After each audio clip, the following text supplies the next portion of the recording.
What's going on, world? It's your boy Kuya P. This is the NRW Nerds Rule the World. And as you see on the screen, I'm so excited.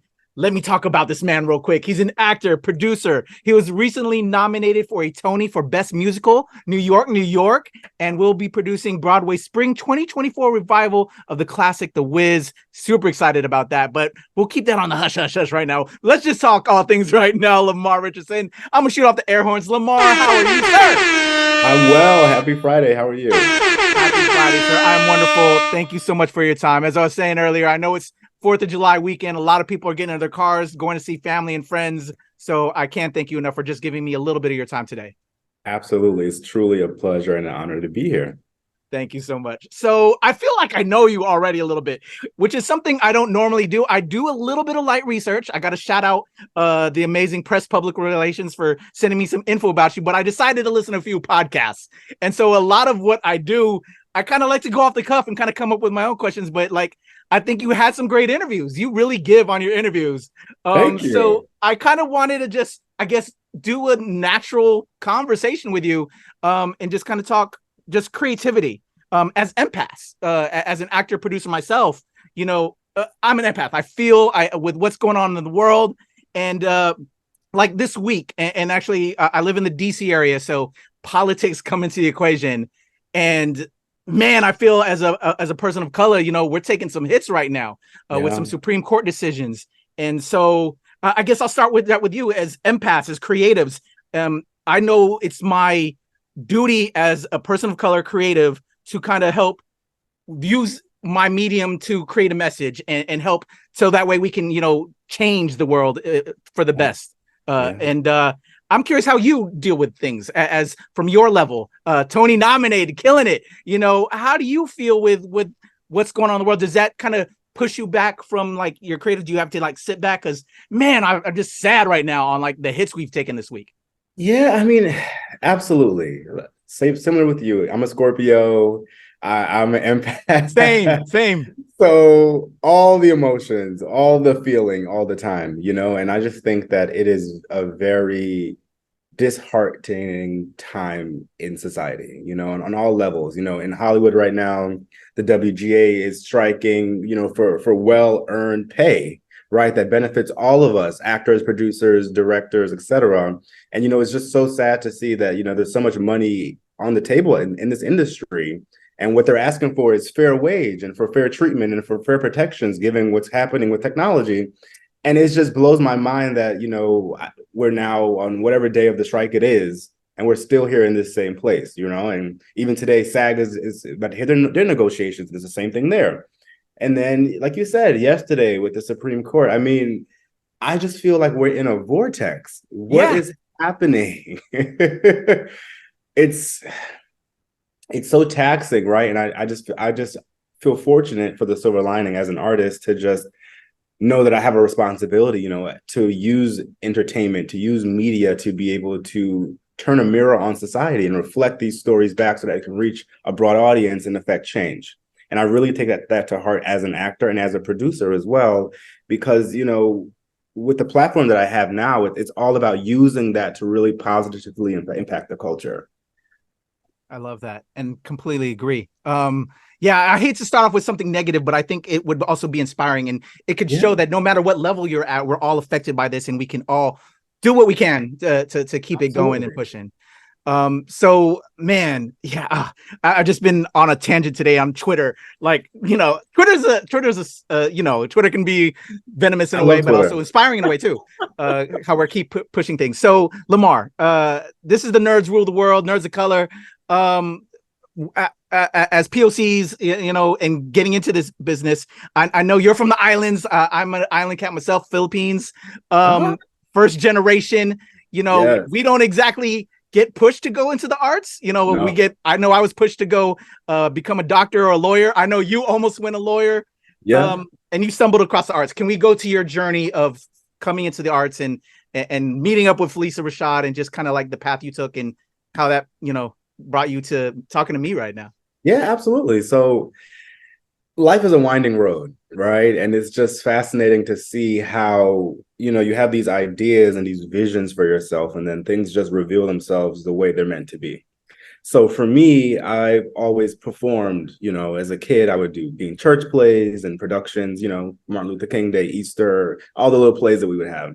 And for me, acting was just always an outlet. I loved creating characters. I loved, making little voices and imitating people. So it was always like a thing to do to entertain others who were around me. And it was never really until I hit college that it became a formidable path forward as a career. I was at Columbia at the time. I had just finished up an internship at MetLife my sophomore summer. I was already set up to have an internship my junior summer at Barclays Investment Bank. And, I was very corporate minded at the time. I was, of course, involved on campus with the Black Theater Ensemble and doing productions with them. But it was always like, hey, like you said, I'm going to go the tried and true route. And, it's funny because during the MetLife internship, one of my team members joked and said, "What are you doing working in insurance with all that personality? You should be in entertainment." And at the time, I was like, "What's that supposed to be?" But it planted the necessary seed for me to then take a chance on myself a couple months later. And that fall of my junior year, I started doing background work on Boardwalk Empire and student films, short films, etc. And that led to me graduating. Post-graduation, I was working at an acting studio. Shout out to Susan Batson in New York, who I credit, like Felicia, with starting my career, because I was training with her, working under her as her assistant. And I met Felicia at a reading of a screenplay at the time that we were supposed to do together. And it's funny because I was cast to play the lead in the film. And at the last minute, I was recast to a significantly smaller role because they needed an actor rapper to play the role. And I'm not that. So I was devastated. But the funny thing about this thing is that through me playing the character that I ultimately portrayed, Felicia was able to see what she needed for Sylvester and Ma Rainey and to then offer me the role. I love it. So, it's just, again, we all have these ideas and it should be our way or the highway, but literally, sometimes the path pushes you where you need to be for things to be propelled forward. I love it. You believed in yourself, because I'm sure you were influenced by family. And that's actually the one thing I want to kind of go back on. Thank you for sharing that. And I learned a lot about that through the other amazing interviews you did. So just to recap for my fans that might not have tuned into that, but I'm sure the question that we all have, I know from at least all of us people of color out here, but what did your parents think about that? Because again, they want us to go where the money's at, the tried and true. But when you told them you're going to do the art thing, what was that like in that conversation? But what's funny, and I have to give them credit. So I left home when I was 16. So I spent the last 2 years of high school at a boarding school in North Carolina. Okay. And I think that when I told my parents at the time, at that point, they were used to me already doing whatever I wanted. So I left home to go to that high school. Then I went to study abroad at Oxford. Then I moved to New York to go to Columbia. So it was always me taking these big, major moves and risks that they were not familiar with. They were always sticking together with the family, everybody in the same place, and everybody's still in North Carolina right now. But when I made the call, it was kind of like one of those, like, okay, okay, that's what you're doing now? Okay. Yeah. Go for it. And my mother literally gave me some money to help me get started that summer, because I gave up a job, housing. So she gave me a little bit of money to help, get an apartment to rent, to be able to start catering and doing all that other stuff to help push myself along. So they were very supportive. I can't lie. And the outer family was like, what is going on there? But my immediate family was supportive. That's dope. Blessed. Straight blessed, man. You're blessed. That's wonderful. Okay. Yeah, because that's always kind of a big thing, with first generation, and getting pushed in the arts, especially in Filipino households. They don't want us to go that route. It's the same with us. And I think that now that I'm Tony nominated, all of the other family members that are extended who are always on the sidelines, like, oh yeah. So now everyone has come to the table and it's a big thing. I love it. All right. So you were, again, going for law and then you went into the arts. What was that transition like? When did you first kind of like fall in love with the arts, if you will? So you kind of got prodded because you were a character that your friends told you and just kind of the energy you have, right? So like, what did you study? What did you fall in love with the arts? Like what grabbed you? I don't know. What what were some of your early inspirations? I'm sorry, I'm all over the place. No. You know, it's funny. So when I was young, maybe like 4, you know, I'll never forget, you know, there was a Black History Month program and, you know, the coordinator gave me a Martin Luther King speech to come and recite. And I remember, you know, practicing and rehearsing with my mother and, you know, getting all dressed up. And then, you know, the Sunday comes, we go do the performance. And then afterwards, you know, you get a big rousing standing ovation. And I think that, you know, that was the impetus to show that the arts had power. And, you know, people were receptive to what I was putting out. And I think that subconsciously planted a seed that I then forged forward with, you know, always acting and doing little plays and skits and yada, yada, yada, yada, yada. And then when I really got to school, it really just opened the whole thing up. You know, I was really in New York, surrounded by artists and meeting artists in the city. And I think it was just like an electric energy and just a vibe that I was able to grab a hold of to give myself the permission to go for it. Because again, I didn't come from a legacy of people who were in the arts. Literally this was all foreign. And I just think that, like you said earlier, I was willing to take a chance and bet on myself. And here we are. Oh, yeah. Let's go, Lamar. Okay. So stage, I started off commercials, commercial work and, you know, camera, you know, couple takes, but stage, that's a whole nother beast, my friend, as you know. Tell me about, okay, now where you bet on yourself, you're getting on stage. What was that like for you? Were there any stumbling blocks at the beginning that you had to learn to overcome, and would be some advice you'd give to other young actors out there? Yeah, so I mean, for me, I've always felt most comfortable on stage because, you know, it's a live in real-time medium. You know, there's the immediate response. You can hear the gasps and the laughs and the crying, whatever. You know, it's an immediate medium. And I think that since I started from a young age, I was always confident performing in front of others. I think that the audition process that comes with all of this is the intimidating part because, you know, you're literally at the judgment and the whim of those that you're in front of, right? And sometimes you'll go into a room and you'll see straight faces who won't give you a lick of what they're thinking, right? And then, you know, as an actor, you walk out and you're like, oh my God, I was terrible, or they hated me. And then next thing you know, you book the job.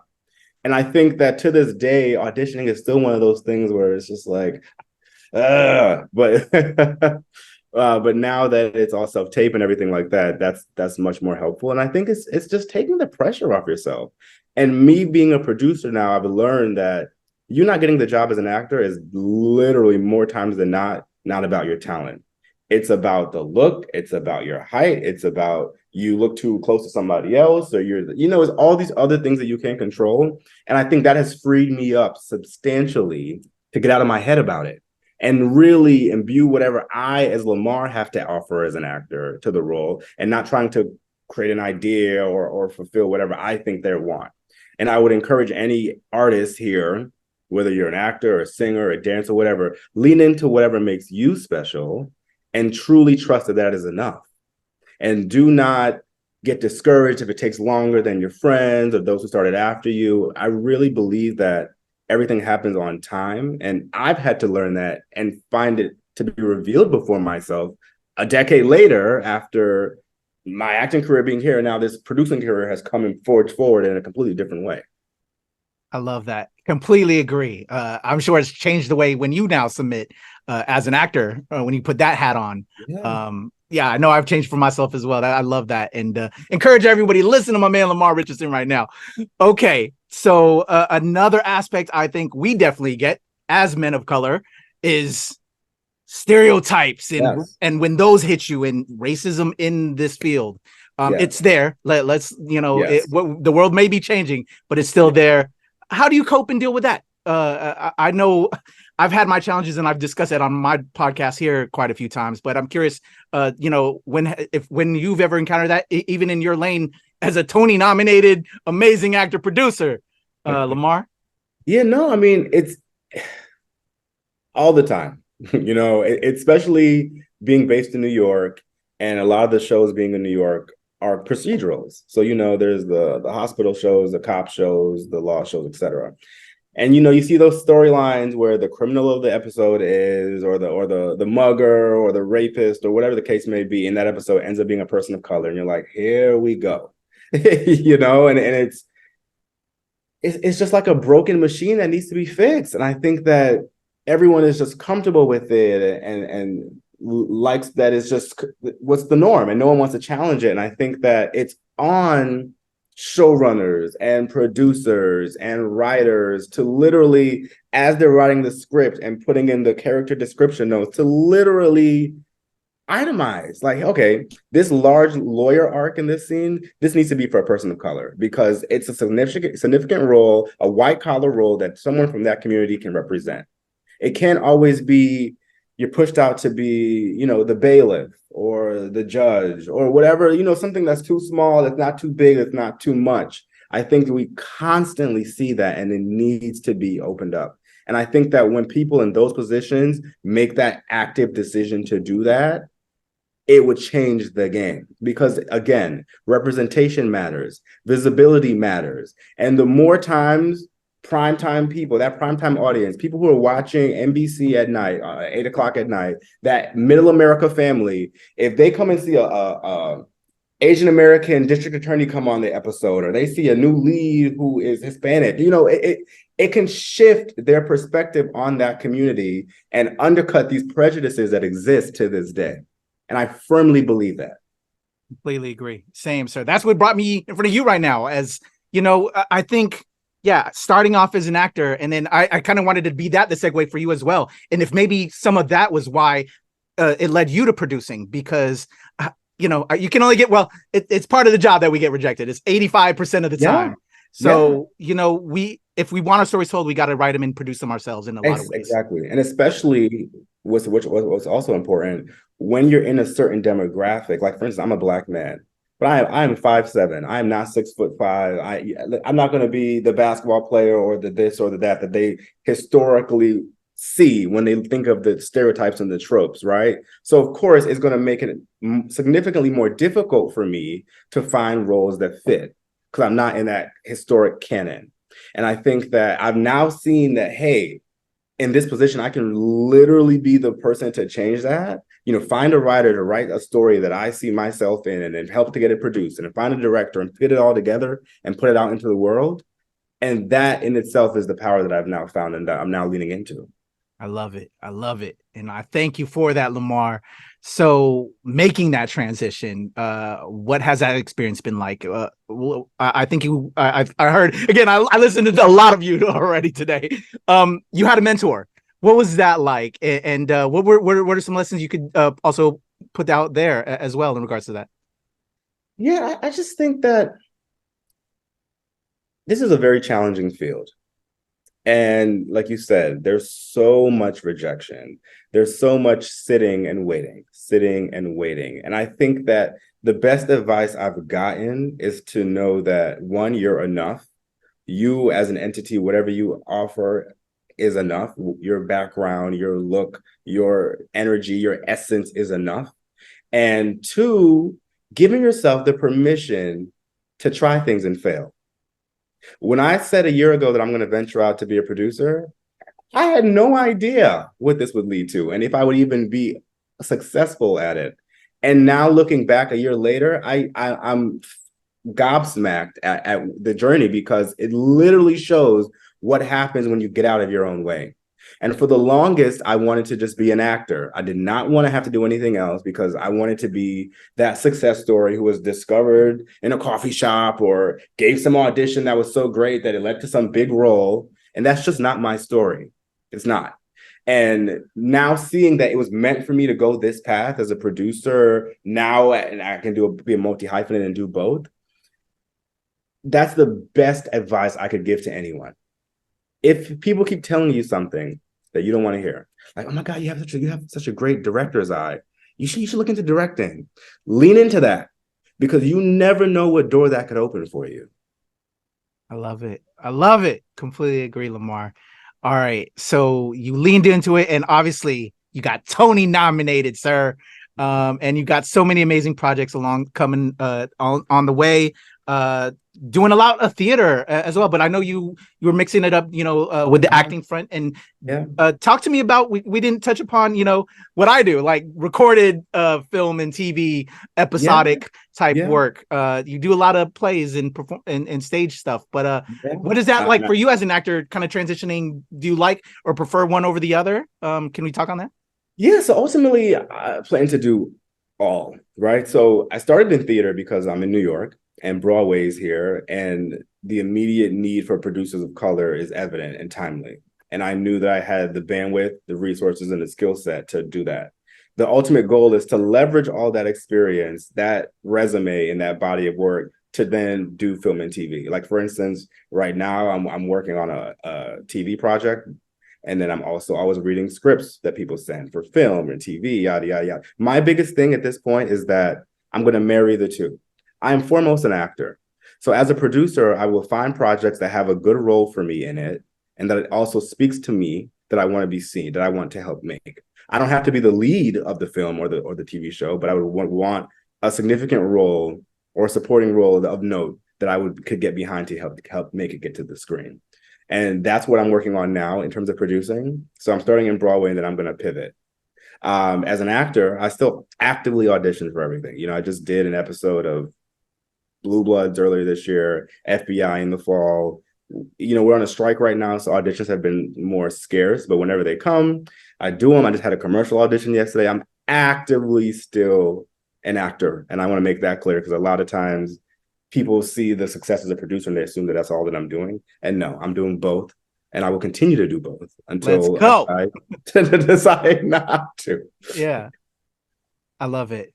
I feel that. Definitely. So, but in regards to with stage, you get that instant connection, that instant reaction. What is it for with you when you do these taped projects? Is it weird for you, because it isn't that instant reaction.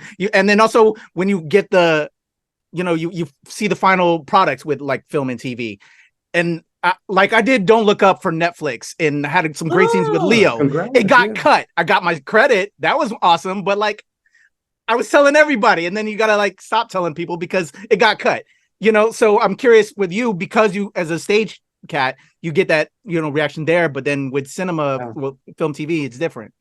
Yeah, and it's interesting because for the longest I've worked on not feeling constricted, right, on screen. And I feel I remember during the Fences run when Viola and Denzel did their campaigning for it, there was an interview where, they talked about what is acting too big for the screen. And, I think it was Denzel made a comment that, as long as you're being honest and telling the truth, there's no too big. As long as you're being authentically true in the circumstances of that scene, that was what you have to grab onto.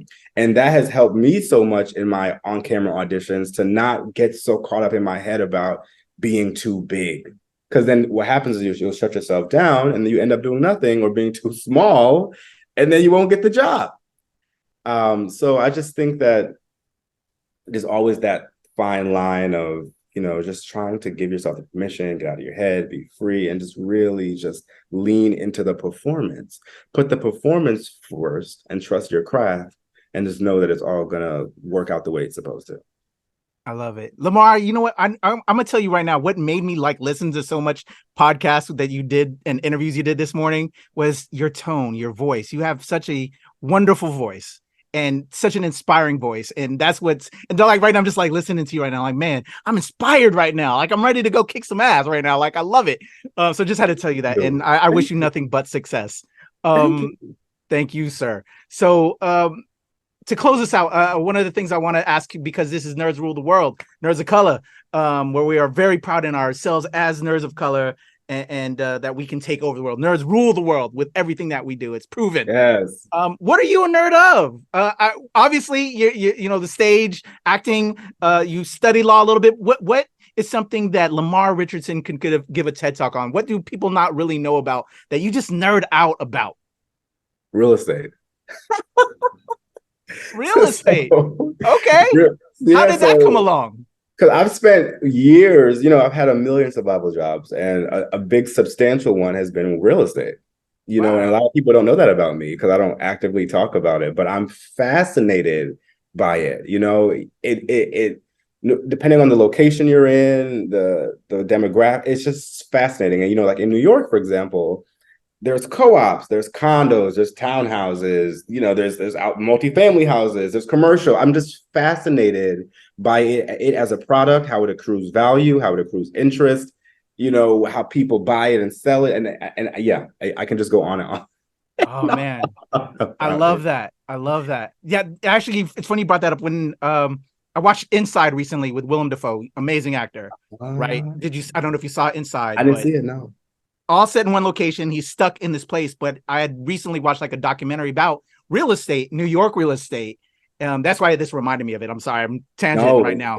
But like just all these wealthy billionaires, they just buy all this real estate in New York, but don't do anything with it. And that's kind of how Willem Dafoe got stuck in that film, and why the whole film was just him stuck in this penthouse. So anyway, crazy tangent. Check it out. You're a real estate guy. But thank you so much for sharing your time, Lamar. Wishing you nothing but the best. I want to go into the Wiz, but I know there's a lot more things happening with that. So whenever you can talk on that, I would love to give you love and light and your flowers on how brilliant that is going to be. But thank you so much for giving me your time, man, on this July 4th weekend. Yeah, it was a pleasure. And I really appreciate you being so thoughtful and intentional with the questions. And I love the background.